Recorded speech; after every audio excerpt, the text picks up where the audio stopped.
What does one say to an ancient Nephilim ghost? I suppose you start with Sarakana. Stay a while and listen. What's going on YouTube? It's Filthy, and we're back with another Diablo 3 Season 33 video. We made the Trag'Oul Death Torment 16 guide last week. A few people asked for the GR version, so this is it. Trag's Necro dominates the early game. Inarius will have more power, Legacy of Dreams will have more power, we will talk about those, but this is going to be the Trag'Oul version. It is 150 capable.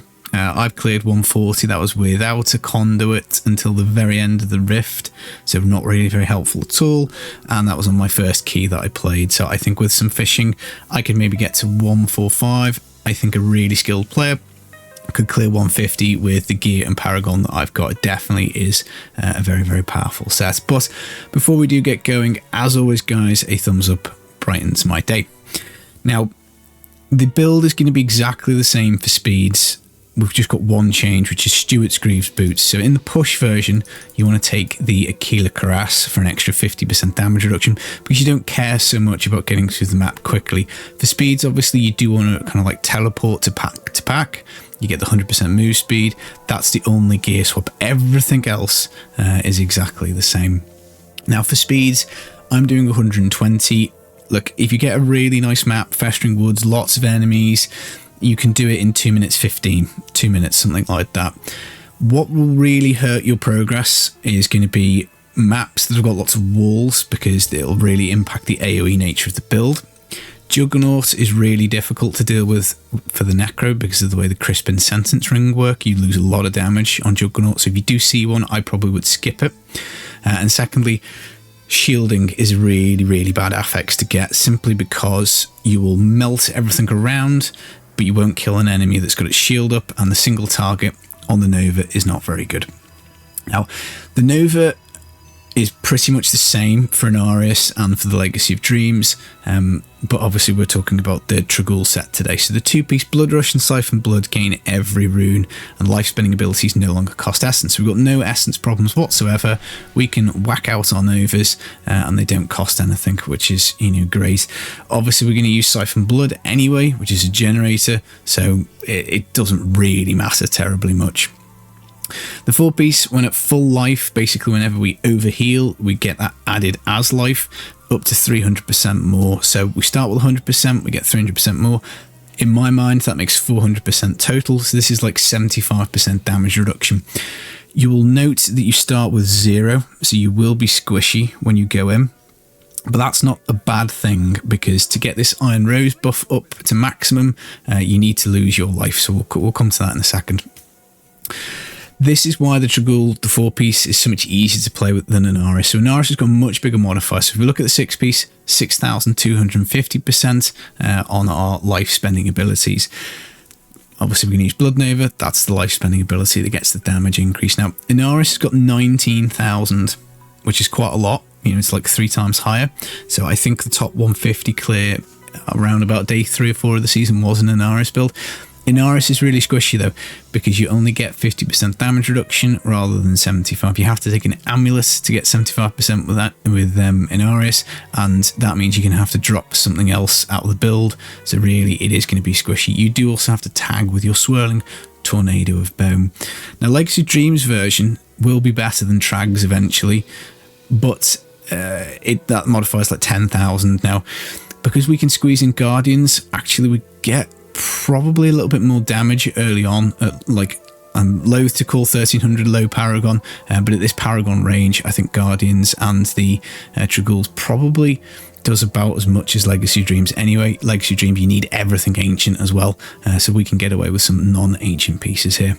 So those are the Trag'Oul bonuses. The Iron Rose is probably one of the more important things. So basically, we get free Blood Nova when we attack with Scythe and Blood, which is great. Now, at the moment, we get no extra damage out of our Iron Rose. We have to lose life to get extra damage. So we build the stacks up.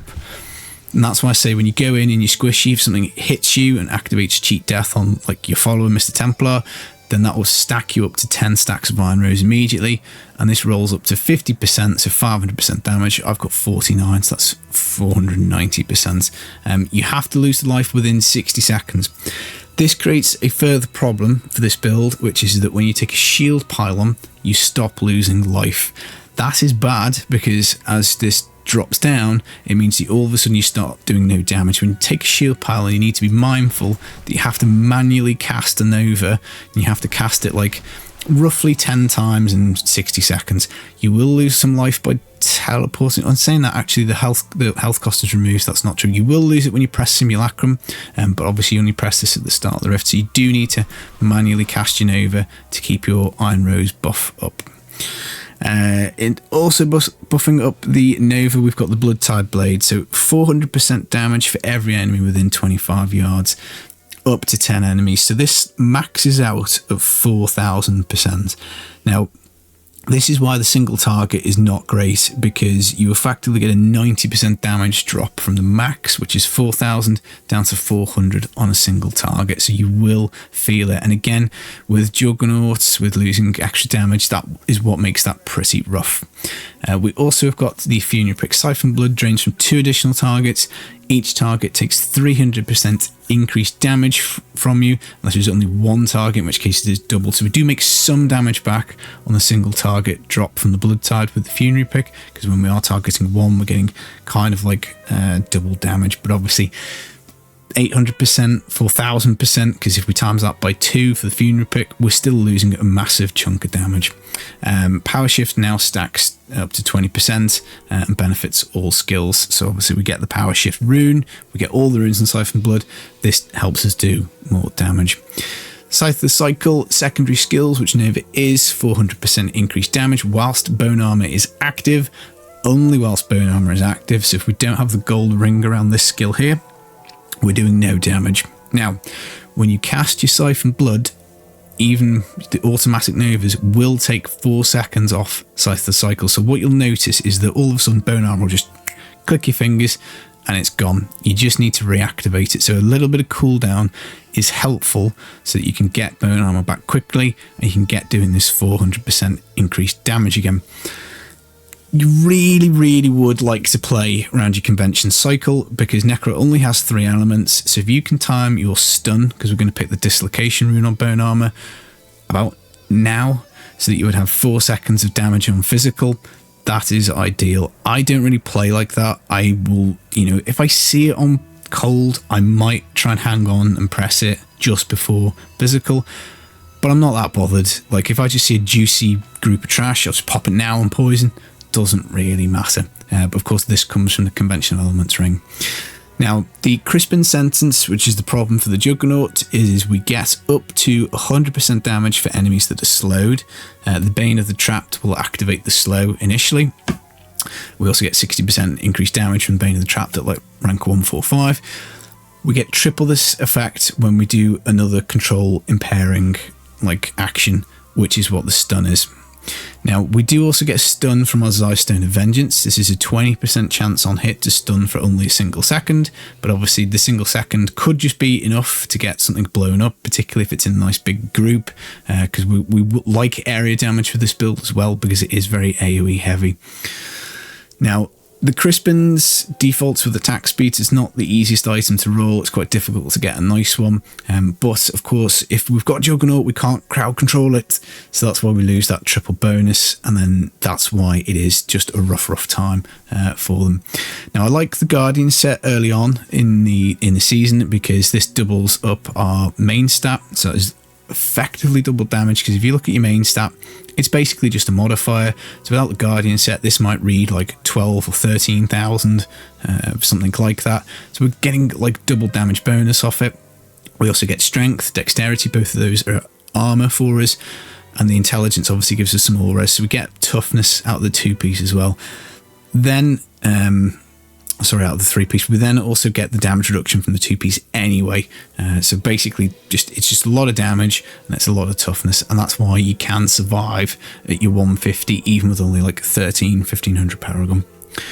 We're taking the Mantle of Channeling Shoulders. Whilst we hold down Scythe and Blood, we would get anywhere from up to 20 to 25% extra damage and take 25% less damage. Mine's a bit crap, 21%, so I really should be looking for a better one. We do not care about essence. You don't need any max essence on anything. In terms of gear rolls, I don't think we've covered Haunted Visions, have we? Sorry, Haunted Visions essential because this will allow our simulacrums, which are these two things that just popped out at me now, to stay forever. They will also cast Nova, so we get really good kind of coverage with it. Priorities are crit chance, crit damage. You want to try and balance those in like a 10-to-1 ratio. So I haven't looked at mine this season, so mine's off. I could probably do with rolling crit chance into crit damage somewhere to try and even that out. So I can't roll crit chance off here. So yeah, my gear, there's not much that I could do, but if I could change a crit damage roll to get that 10-to-1 ratio, that would be handy. So it'd be better. I'd do more damage if I had 45 crit and say 420 crit damage as an example. We of course want physical because we've got the Blood Nova, which is a physical skill. So this goes on braces, this goes on amulet. We want Death Nova damage on our boots. We want Death Nova damage on our helmet, as well as crit chance. Much better to get a non-ancient helmet with both those stats on it, so crit and Nova, than it would be with an ancient one missing one of the stats. On the offhand, very difficult to get one of these to roll. You want ancient, you want really high damage roll, because obviously this factors into your damage calculations, as close to that like 600 cap at the top as you can. Death Nova damage is very good. Crit chance is very good. Area damage is very good. I don't really want cooldown on here. So again, that's a piece for me to improve later. On your weapon, you want 10% damage. And I think you want area damage. And I'm not sure on attack speed or main stat. Now I've got int and vit. So at some point I would probably salvage this weapon down and break it to get half my primordial ash back and make a new one, looking for that area damage. I'm not sure on attack speed. Let's just have a quick look at the top clear. Yeah, they've got elite damage, area damage, and damage percent. So obviously as you get higher and higher in Paragon, like 3.7k in the first week of the season, or 8-9 days, whatever it is, that I guess is what you would look for. So like this is a good starter weapon for me. I've not found many primals so far this season, so I can't really replace it at the moment, but you want that area damage, elite damage, damage percent on there. Toughness stats on pretty much everything else. You want area damage and double crits on your gloves, definitely. You want area damage definitely on your shoulders. Cooldown gem in the helm does help with the bone armor. We want to take... I think that's it. I think we've covered all the stats actually. Gear swaps, none. I wouldn't do any at all. I suppose theoretically for the speeds you might get a bit more damage if you put the channeling in the cube and you took out the Stewart's Greaves and put them here. Finding ancient Stewart's Greaves with 100% move speed, 15 Nova damage on. Good luck. It is I like running really fast, so I tend to put my Stewart's Greaves in the cube, but those two things I suppose could go the other way around. Looking at the stats, Scythe and Blood, we get all the runes. So we pull in health globes, which is nice. We get a slow, which would deal with slowing for the purposes of Krysbins if the Bane of the Trap wasn't handling it. We get the 20% increased damage from Scythe and Blood because of the Funerary Pick in the cube. We get Essence, which is useless to us because we never spend it. And we also get Drain Life, so we get this like regen. So you'll notice maybe in the footage that health goes down, health goes up, health goes down. You've got quite a lot of sustain in the build, which is nice. Blood Nova we have to take because it is quite high damage, but also it is what spends the life, which is all of the mechanics revolve around. So you can't pick any of the other runes really. Even on Inarius, when you're doing GR 120 speeds on that, you would still probably pick Blood Nova because you need to spend your life for the Iron Rose and a Shield Pylon. If you were on Bone Nova, you would lose 500% damage when you took a Shield Pylon because you just wouldn't be able to actually take damage. I should say for the Shield Pylon, there is a bug as well, unfortunately. So sometimes you take a Shield Pylon and when you pop Nova, life doesn't go down and your stacks don't go up. It is a bit annoying. But it is a little bit what it is. Frailty, Aura of Frailty. This is just to basically execute enemies at 15% health. So it's a little bit like 15% more damage on the Rift Guardian or on those pesky Juggernauts or shielding enemies. You can pair that with Sparing Malediction so that you get more damage. This is much more important on the push side of things because you will generally have big pulls, and if you can get 20-30 enemies cursed, that's 20-30% extra damage, but you don't want to be pressing Frailty because it's just a pain. Now you can take Early Grave if you want, and you can squeeze this 15% execution up to 18%. I know some people like to do that. I'm lazy when I'm pushing. I'm generally panicking like mad anyway, so I think just not having a button to press, to me, as a bit of a divvy, is handy. Bone Armor Dislocation, of course, with the stun, we do get 30% damage reduction out of this as well, so we're kind of like beefing ourselves up to be quite tanky with Guardians, with the Aquila for pushing, with the over life-filling mechanic of the set. We do have quite a bit of toughness, which is nice. Blood Rush, we get all the runes, we get extra armor for potency, so it is kind of nice again for cooldown, because you can just, if you know you're about to take a hit, you can teleport and avoid it, or if you can't avoid it, you can teleport and get the 100% increased damage. Transfusion, we get health when we pass through enemies. Remember, all these things are doubled as well. We leave a corpse at our location, which is no use to us at all. We remove the health costs, so that's why you can't proc the Iron Rose as you teleport. And Metabolism, we get 2 charges. So if you do need to zip, it is pretty good.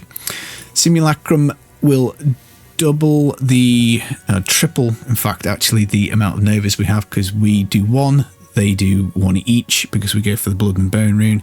We don't care about the reduction because the Haunted Visions amulet overrides that. In some builds, I think with like the T16 one, we did Reservoir because we cared about max essence. We don't care about max essence in this build, so we go with Blood and Bone. Swift Harvesting gets the attack speed of the Scythe and Blood up, which equals more Novas, I think. I don't know the specific breakpoints for the Nova. You will have to look those up on Maxroll if you're absolutely wanting to min-max this, but that is what I've been playing with. Spreading Malediction we covered for the Curse. Final Service is going to be useful. Some Rift Guardians will really wallop you in this game, plus things go wrong sometimes. You might stand in an explosion, so I like it. I don't tend to take it off. And then Standalone, again, boosting up this toughness for us because we have got 2 minions, which are both of those simulacrums, so we get 80% increased armor, which I still think is worth taking.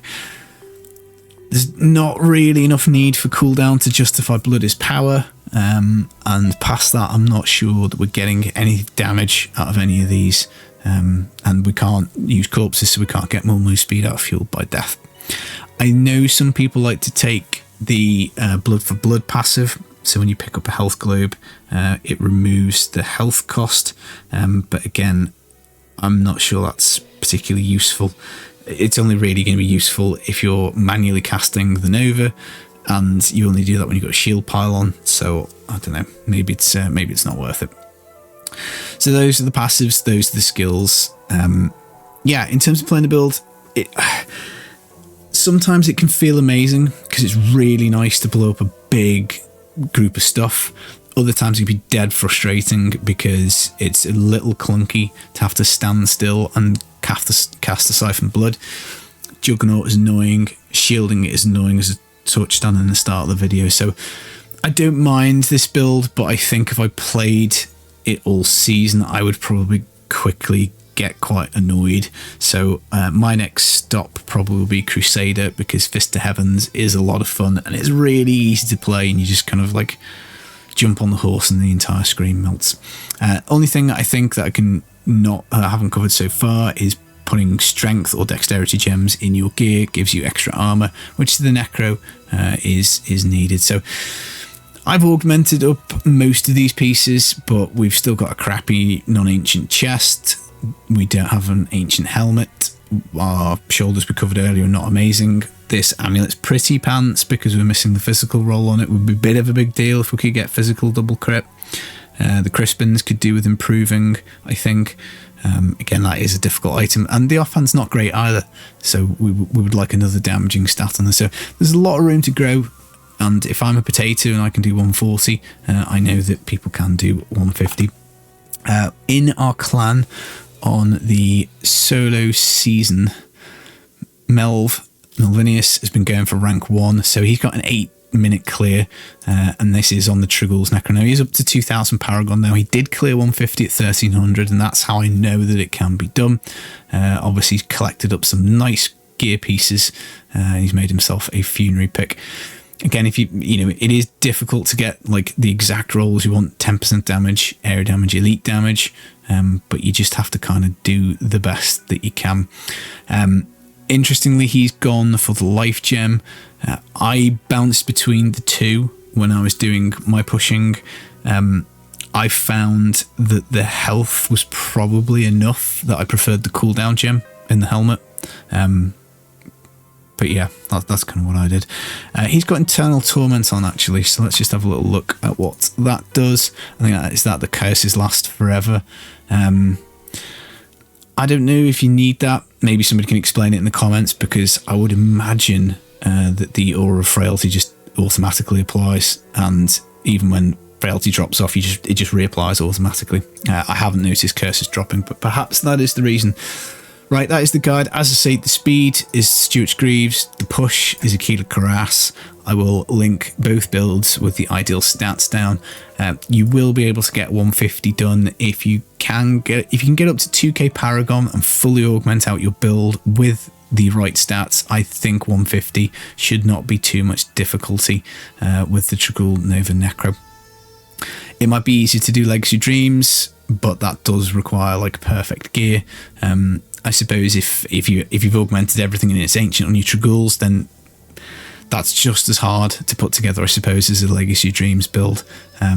But yeah, at least with this, you can take like the helmet. It doesn't have to be ancient. 6 crit, 15 Nova. Secondary resists again are really important for toughness. Like I've got Gold Find on these shoulders, not good. I've got lightning resist on chest, that's okay. Gold Find on the belt, not good.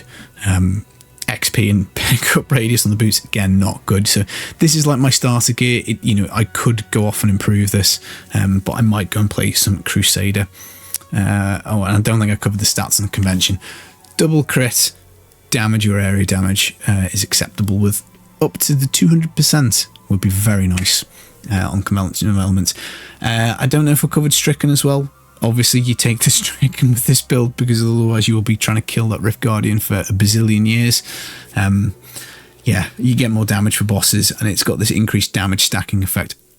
For a 150 plan, you really hope to get Conduit early so you can make a load of progress, and then ideally you want to get a power pylon and save it for the boss. It doesn't have to be a power pylon, I don't think. I think it can clear without the power pylon. The power pylon will make it much easier. What you do is once the boss spawns, you've still got the pylon.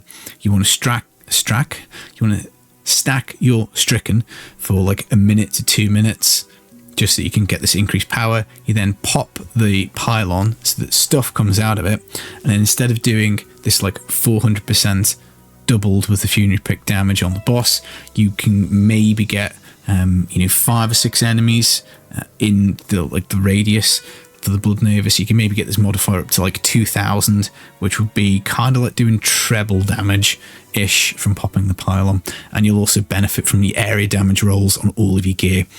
So you will actually do a lot more damage. So that's kind of like the strategy to it. Now, it's not what I did in my 140 because I just didn't get the opportunity to do that. I got Conduit at the end, which sucked, but that's what you do. You fish and you fish and you fish until you get a power pylon at the end. Right, I hope this guide was useful. I've been the Filthy Casual. Take it easy, guys. Peace.